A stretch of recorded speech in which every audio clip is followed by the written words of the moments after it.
Filipinos were taught to believe that our democracy was a gift from Uncle Sam. But what if that was a big fat lie? This Monday, May 12, 2025, over 68 million Filipinos headed to vote in a midterm elections. An election that feels more like a dynastic showdown than a true democratic exercise. Now, of course, there are some exceptions, but for many in the Philippines, voting feels like a cycle that never really changes anything. In fact, over 70% of our leaders today come from the same political families. And more, in each election, we're electing celebrities who may or may not even have the experience or leadership our communities truly need. But here's the twist. Unknown to many, centuries ago, long before the ballot boxes or the catchy campaign jingles, our ancestors practiced something fascinating. Leaders were chosen based on their character and ability to lead. They ruled with consent, and more importantly, they could be replaced if they failed. Yet today, in our so-called modern democracy, in our modern-day republic, we elect officials who stay in power for generations, for decades, regardless of their corruption scandals, their track records, or for some, even guilty verdicts. So why does today's democracy feel so much less democratic? When exactly did our democracy stop being about the people?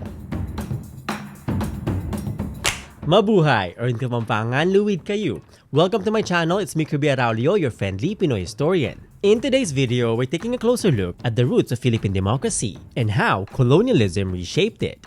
By the end of this video, you'll understand why voting today in the Philippines feels stuck, feels hollow, feels hopeless. Today we'll walk through our history in reverse, backwards, starting with the modern-day republic and the political dynasties we see today, then looking back at how colonial powers rewired our systems of leadership, and finally looking at the kind of leadership and what democratic practices we already had long before the so-called discovery of the Philippines. For those who may not know, I was raised in public service. I grew up around both traditional politics and grassroots movements back in the motherland. It gave me quite a unique perspective on society and public service early on. In fact, some of my earliest memories were going house to house or joining campaign rallies, even as a kid, as early as the 1992 or the 1995 elections. And then later, I studied political science, government, and history at both UC Davis and Harvard. And that mix of lived experiences, along with academic research, widened my perspective and deepened my understanding, pushing me to ask deeper questions, more critical questions about our society.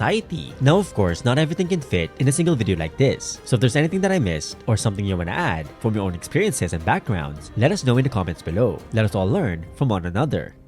Why do elections in the Philippines feel so much more like an endless replay of the same old drama with the same old characters, more than an actual opportunity for real, genuine political change?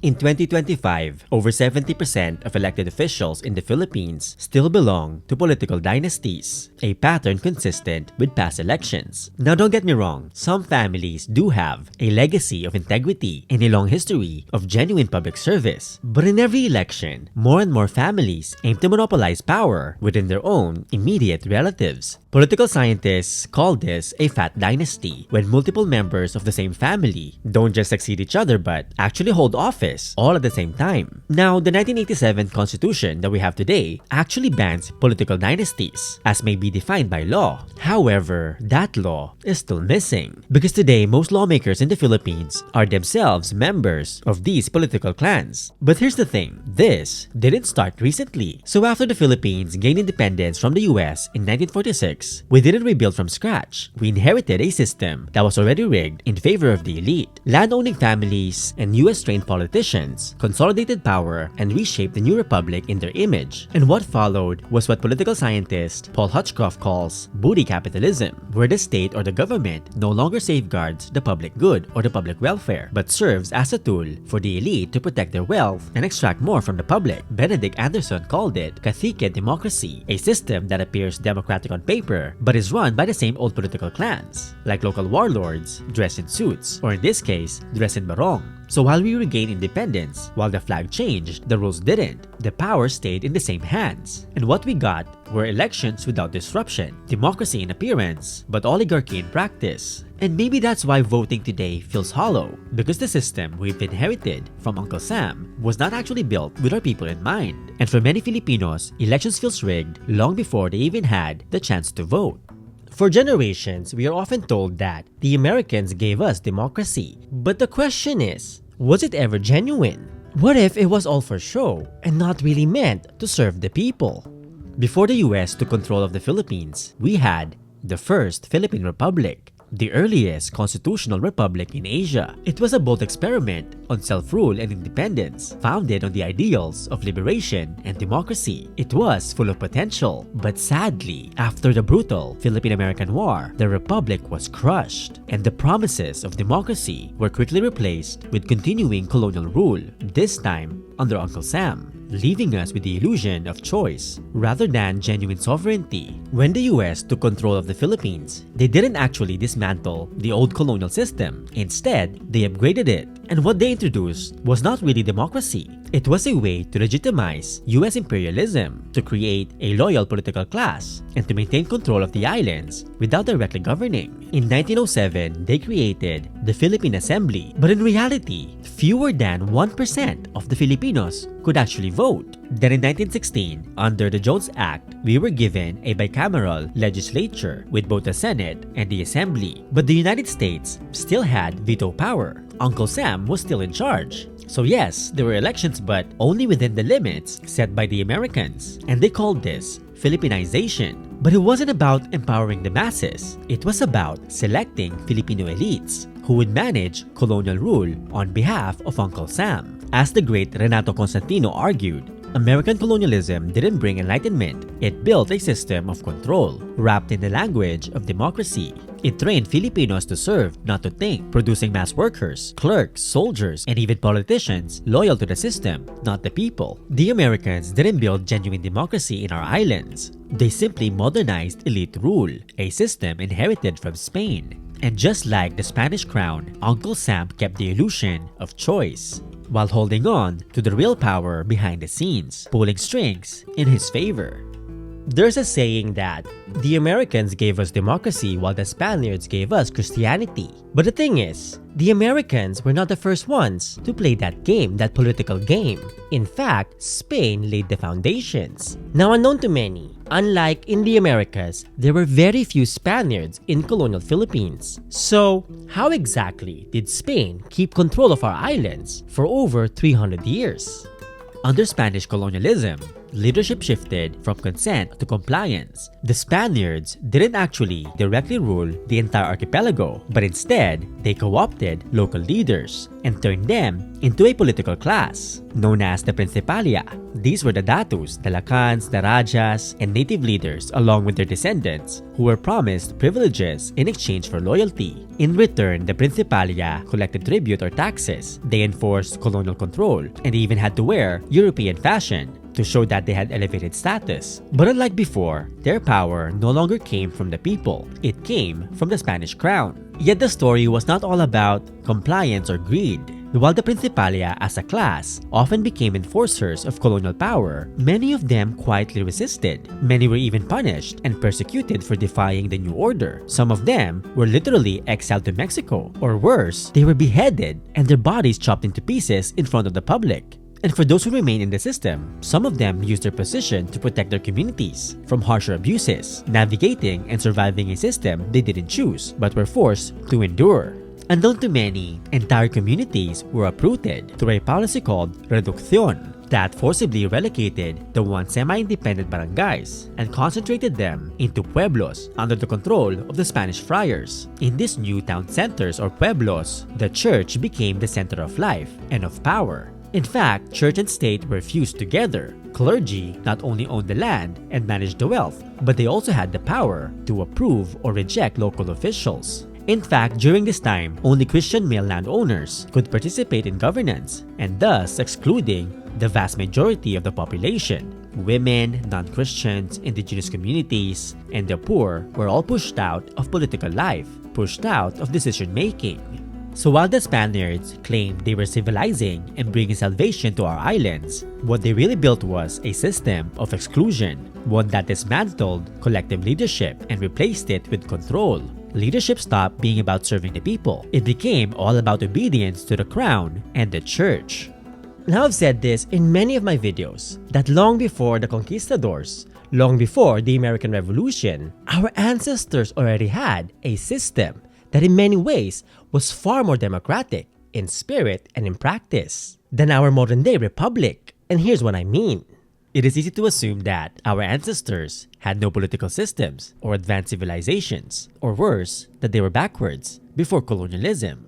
But the reality is, they had a functioning structure rooted in consent, accountability, and collective decision-making, and it actually worked. Before colonialism, power was not fixed. It was fluid, and it flowed directly from the people. A datu could only lead with the consent of the community, and if they failed to lead with integrity, if they were corrupted or simply ineffective, they could be removed, or the people could literally just abandon an incompetent or abusive datu. And it goes both ways. Even an alipin could rise to freedom, then to leadership through courage, loyalty, or service to the people. Authority and power had to be earned and could very well be taken away.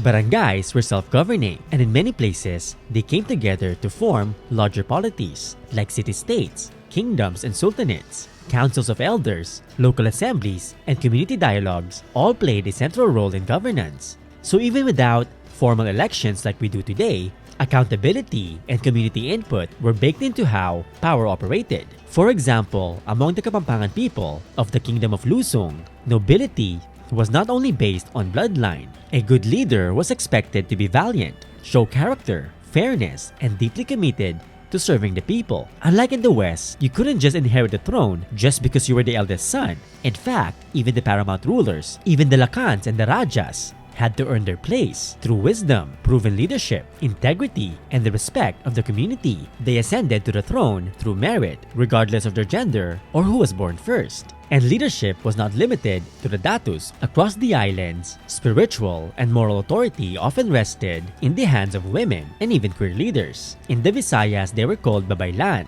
in Tagalog, katalonan, and among Kapampangan, mamaluyan or katulunan. And they were not just priestesses, healers, or shamans. They were political advisors, mediators, and guardians of ethical governance. And across all levels, from barangays to kingdoms, power in our diverse indigenous communities was rooted in collective responsibility, accountability, and care. It was a political tradition grounded in service to the people, not domination. Now, our pre-colonial societies were not perfect. But let's be honest, no system is ever perfect. Not even American democracy. But for our ancestors, power was rooted in consent, not coercion, and colonialism destroyed that.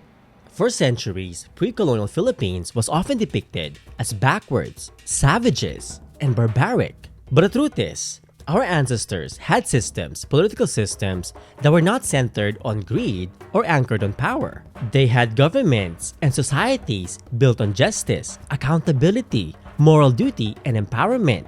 Now when the colonizers came, they didn't just ignore it, they erased it and replaced it with greed, fear, and subjugation.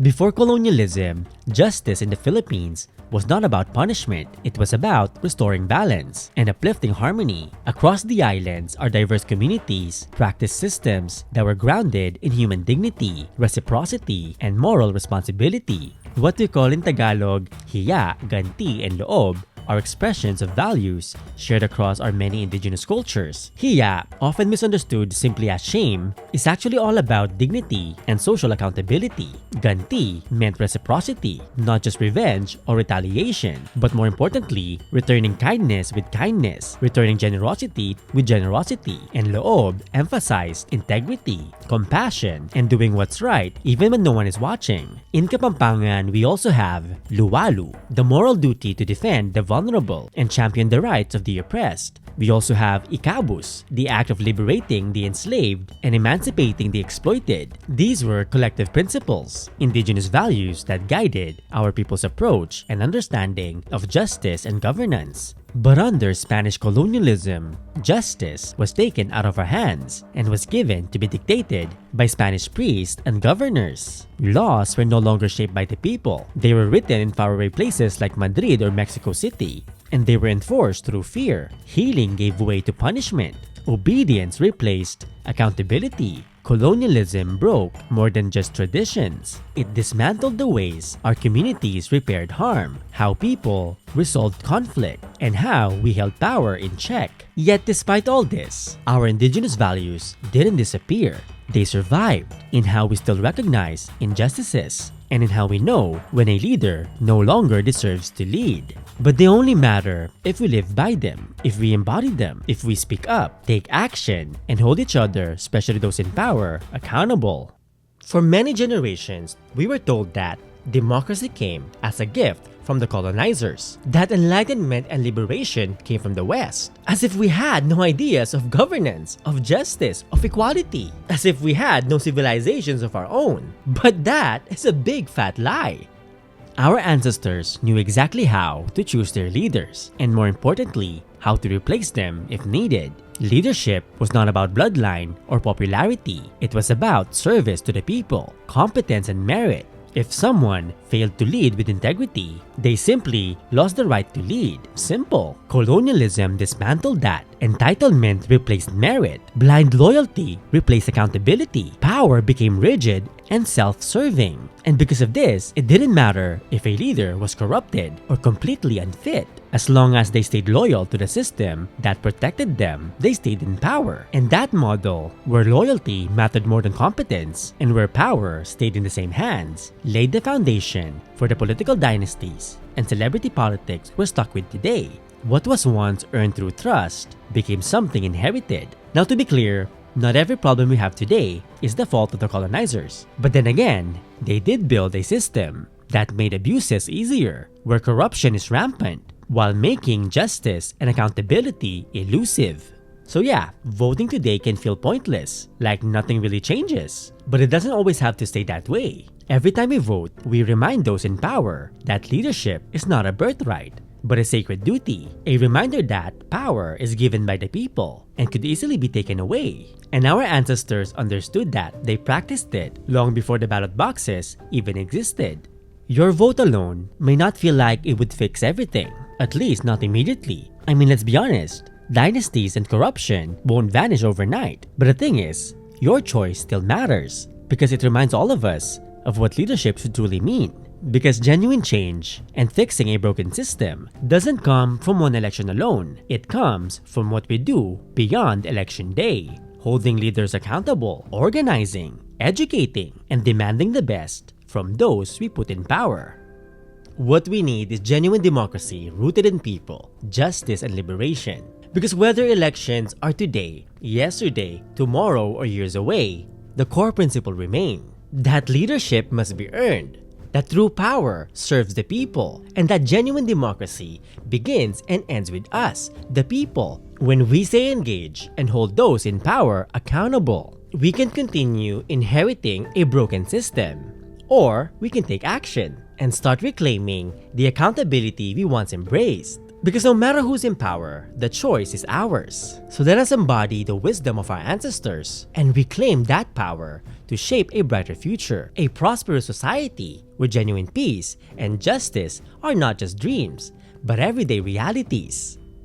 If you find this video insightful and learn a thing or two, don't forget to watch my other videos to learn more about our people's histories, cultures, and everything in between. And if you want to dig deeper, I've also written several books all about reclaiming the narratives of our ancestors and uplifting the stories of our people. Maraming salamat po o hindi mapangan dakal pong salamat kay Kongan and Imbahasasog magsukultuod kay mo. See you next time on Tagalog kita gits and Kapampangan, Mikitiks and in Binisaya, kita ay ta.